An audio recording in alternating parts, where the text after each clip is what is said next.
Hello everyone, welcome to my channel. So guys, आज हम MSc third semester polymer chemistry के topic start कर रहे हैं। तो यूनिट थर्ड से हम ले रहे हैं स्पेक्ट्रोस्कोपी मेथड। ठीक है, सिलेबस दिखा दे रही हूँ मैं।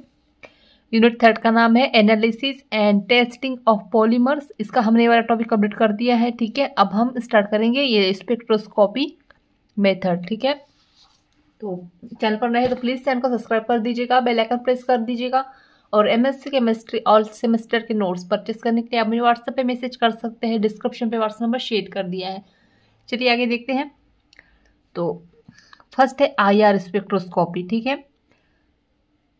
तो जब मॉलिक्यूल आईआर रेडिएशन को अवशोषित करता है तो इसमें वाइब्रेशन चेंज होते हैं। ठीक है, जो किसी लाइट से या आईआर रेडिएशन निकलती है और उसको जब अवशोषित कर लिया जाता है तो क्या होता है, उसमें उसकी जो वाइब्रेशन होगी वो क्या हो जाती है, चेंज हो जाती है। और इसके साथ रोटेशनल चेंजेस भी होते हैं और हमें वाइब्रेशनल रोटेशनल स्पेक्ट्रा प्राप्त होता है। ठीक है, अब इससे वाइब्रेशन चेंज होता है और साथ में रोटेशनल भी चेंज हो जाता है। तो इससे क्या होता है, हमें वाइब्रेशनल और रोटेशनल स्पेक्ट्रा जो लाइंस होती है वो प्राप्त होती है। ठीक है, अब वाइब्रेशन के दौरान इफ डाइपोल मोमेंट परिवर्तन होता है और ऐसे वाइब्रेशन आईआर एक्टिव होते हैं। अब यहाँ पर देखिएगा, जब वाइब्रेशनल और रोटेशनल चेंज हो जाते हैं तो इसमें क्या होता है, इसका जो डाइपोल मोमेंट होगा वो भी चेंज हो जाता है। ठीक है, तो ऐसे वाइब्रेशन आईआर एक्टिव हो जाते हैं उसके बाद में, और ये आईआर स्पेक्ट्रा में बैंड का निर्माण करते हैं और फिर इससे क्या हो जाता है, बैंड निर्माण होते हैं।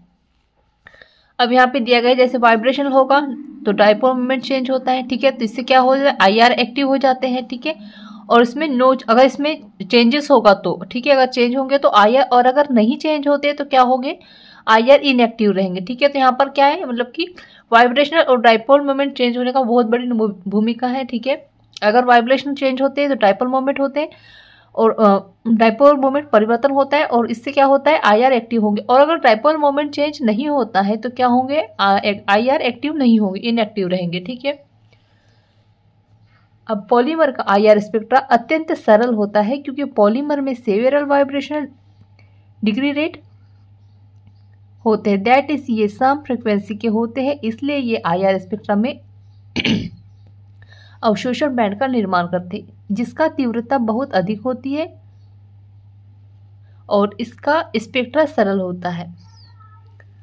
अब आगे कह रहे हैं पॉलीमर क्रिस्टलीन या क्रिस्टलीय प्रकृति के होते हैं। यदि पॉलीमर सैंपल क्रिस्टलीय प्रकृति के हो तो आईआर स्पेक्ट्रा में शार्प बैंड का निर्माण होता है। ठीक है, क्या कह रहा है, यदि पॉलीमर का सैंपल कह रहा है क्रिस्टल प्रकृति हो तो क्या होगा, आईआर सैंपल में शार्प बैंड का निर्माण होता है। यदि पॉलीमर सैंपल अक्रिस्टलीय प्रकृति का हो तो आईआर स्पेक्ट्रा में ब्रैड बैंड का निर्माण होता है। तो दोनों में डिफरेंट है। ठीक है, अगर अक्रिस्टलीय होगा तो ब्रैड बॉन्ड का निर्माण होगा और यदि पॉलीमर सैंपल क्रिस्टलीय होगा तो क्या होगा, आईआर शार्प बैंड का निर्माण होगा। ठीक है, इसलिए आईआर स्पेक्ट्रा की हेल्प से हम पॉलीमर का नेचर स्पष्ट कर सकते हैं। ठीक है, आगे देखते हैं। फिर सेकेंड नंबर में एनएमआर स्पेक्ट्रा।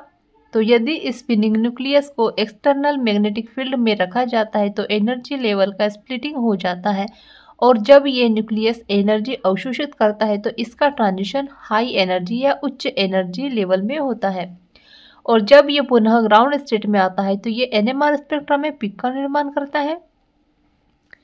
एनएमआर स्पेक्ट्रा में स्पिन स्पिन कपलिंग होता है, देन एनएमआर सिग्नल का स्प्लिटिंग हो जाता है। इस स्प्लिट सिग्नल्स की हेल्प से हम मॉलिक्यूल का स्ट्रक्चर एक्सप्लेन कर सकते हैं। इस एनएमआर स्पेक्ट्रा द्वारा हम पॉलीमर का चेन कॉन्फ़िगरेशन प्राप्त कर सकते हैं। वी पॉलीमर चेन से डिस्ट्रीब्यूशन पैटर्न को स्पष्ट कर सकते हैं और हमें चेन पॉलीमर में आइसोमेराइजेशन को भी स्पष्ट कर सकते हैं।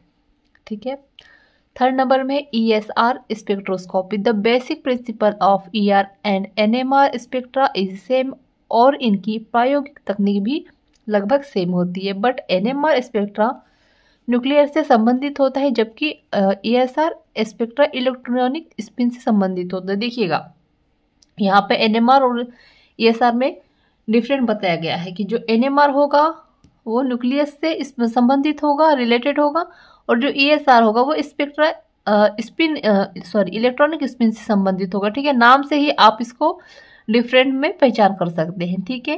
एन है यहाँ पर फर्स्ट में तो न्यूक्लियर संबंधित है, और ये ESR है तो इलेक्ट्रॉनिक स्पिन से संबंधित होता है, ठीक है।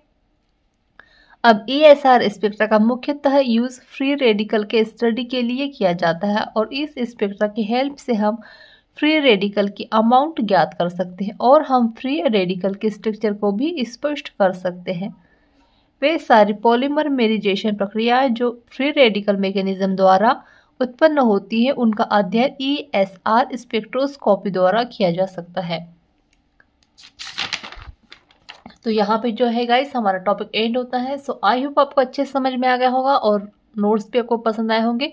सो प्लीज़ चैनल को सब्सक्राइब कर दीजिएगा, बेल आइकन प्रेस कर दीजिएगा, और MSc केमिस्ट्री ऑल सेमेस्टर के नोट्स परचेस करने के लिए आप मुझे व्हाट्सएप पे मैसेज कर सकते हैं। डिस्क्रिप्शन में व्हाट्सएप नंबर शेयर कर दिया है। Thank you.